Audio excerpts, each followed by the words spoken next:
Existem três tipos de enfermidade. A primeira enfermidade, enfermidade natural, que você adquiriu ao longo da vida. Exemplo, você consome muito sal. Quando chega na velhice, você tem problema de pressão. Você consome muito açúcar. Quando chega na velhice, você vai ter um problema de diabetes ou relacionado ao açúcar, alguma coisa, ao sangue. Enfermidades naturais. Eu colho lá na frente aquilo que eu planto. Existe um segundo tipo de enfermidade, que é aquela que Deus permite por um propósito. Exemplo, João capítulo 9, o cego de nascença. Alguém vai perguntar, quem é que pecou para esse garoto nascer assim? Aí Jesus vai dizer, as pessoas vão perguntar, foi o pai que pecou? Foi a mãe que pecou? Aí Jesus vai dizer, não foi nem o pai nem a mãe que pecou. Ele nasceu assim para que se manifestasse nele a glória de Deus. E existe um terceiro tipo de doença, que são doenças provocadas por demônios, que é o caso desse jovem aqui, que ele está surdo, ele está mudo, porque tem uma ação demoníaca sobre a vida dele. Então eu preciso interpretar qual o tipo de processo que eu estou vivendo.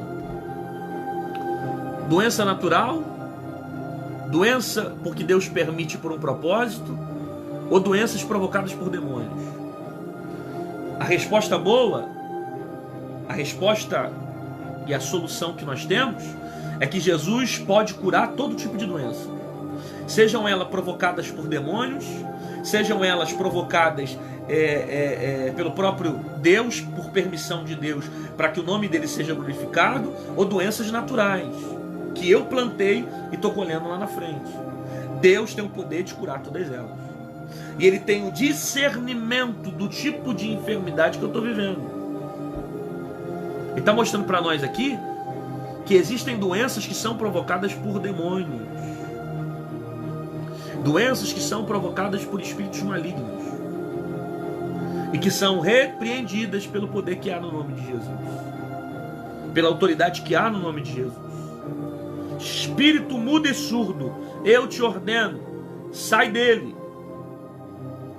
E ele, clamando, agitando com violência, saiu e ficou o menino como morto.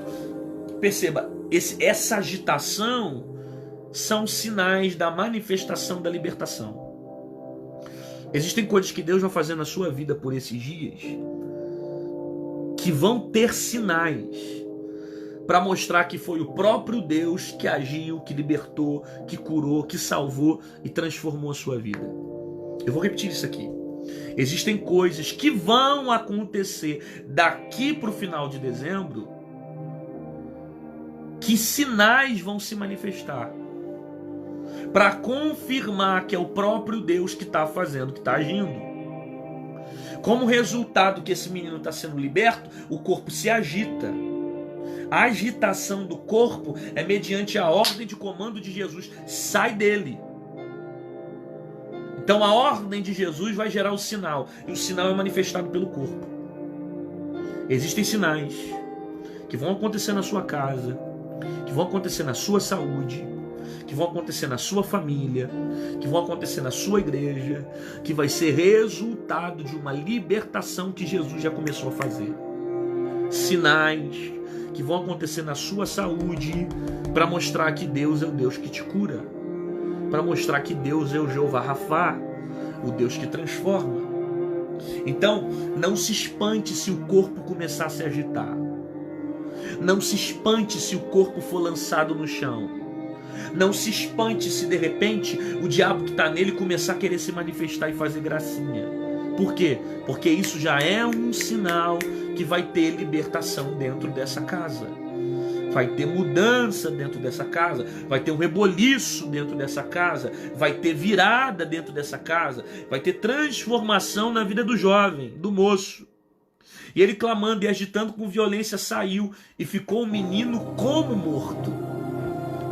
Aí você precisa ler a Bíblia com sensibilidade para você pegar essas pérolas que eu estou soltando aqui para você. Que o texto está dizendo que quando o espírito maligno saiu dele, o garoto ficou como morto. Perceba, ele não está morto, ele está como morto. Quem olha de longe está dizendo, morreu, que olha de longe está dizendo: ah lá, para que foi levar para Jesus? Resolveu nada, morreu. Tanto ele está como morto, que as pessoas estavam dizendo que ele estava morto. Então alguém que está olhando, dizendo, falando lá: para que levou para Jesus? Para isso? Para acontecer isso? Para morrer? Para desgraçar? Para ter mais uma tragédia? Resolveu nada? Está da mesma forma? Que quem olha de longe está dizendo: ele está morto.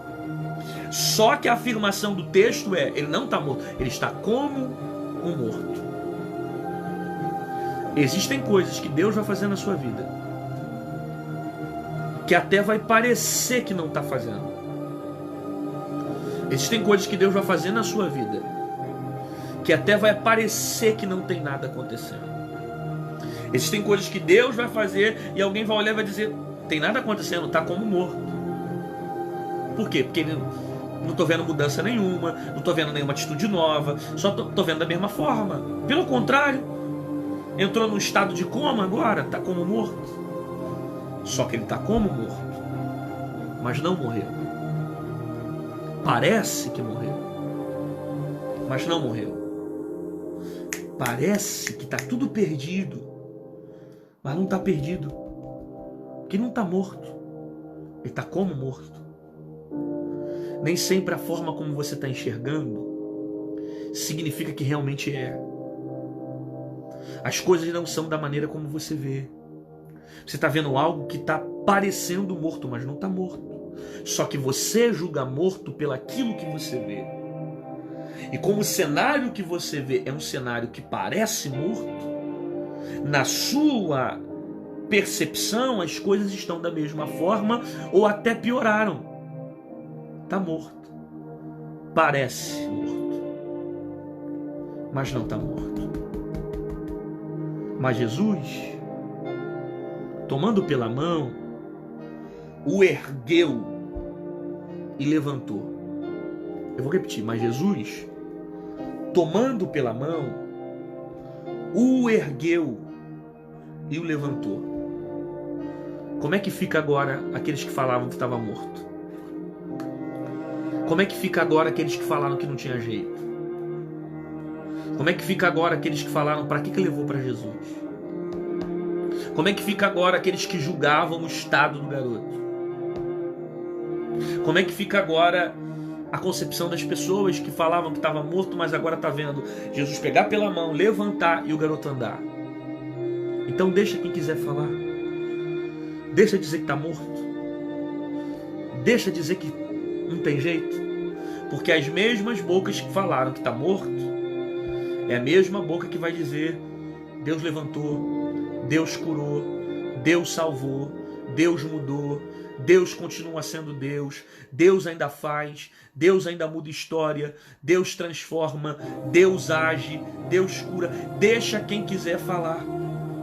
Porque os mesmos que pronunciaram a desgraça e dizendo que está morto são os mesmos que vão dizer: Jesus levantou, Jesus fez andar, Jesus curou, Jesus tirou do hospital, Jesus libertou, Jesus mudou a história, Jesus deu vida, Jesus ressuscitou, Jesus fez o milagre. Tomando pela mão, o ergueu e ele se levantou.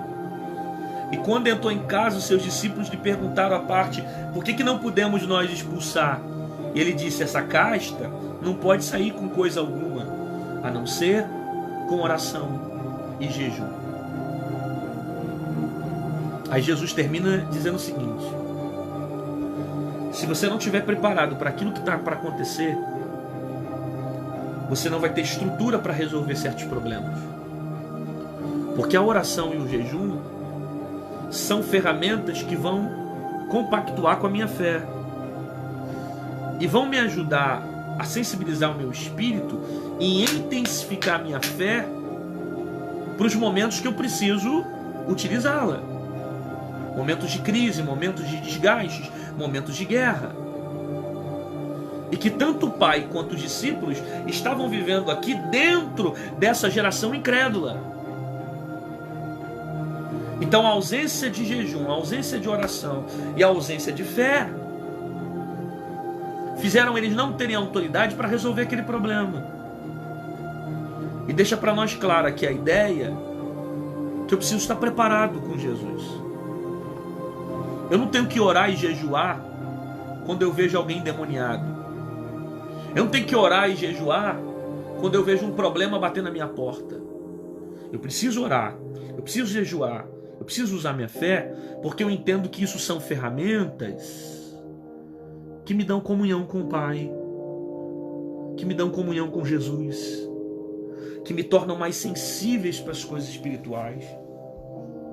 Então eu não tenho que me preparar quando eu vejo um problema, eu tenho que andar preparado nessa vida. Você sabe que é assim que vai ser a volta de Jesus? Jesus vai voltar dessa forma. E a parábola das 10 virgens deixa claro para nós que algumas foram se preparar quando ouviram falar que o noivo está voltando. Cuidado nesse tempo de você querer se preparar quando aparecer um problema e não dê tempo para você resolver. Não dá tempo de você subir. Não dá tempo de você entrar nessa guerra, que foi o que aconteceu. Eles deveriam estar preparados com uma vida uma vida na oração, na fé, no jejum. Se preparar antes e não depois.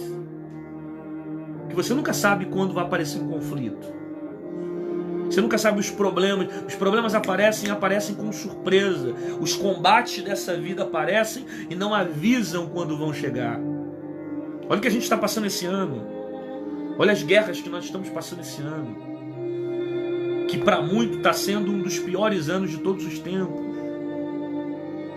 Pegou muita gente desprevenida.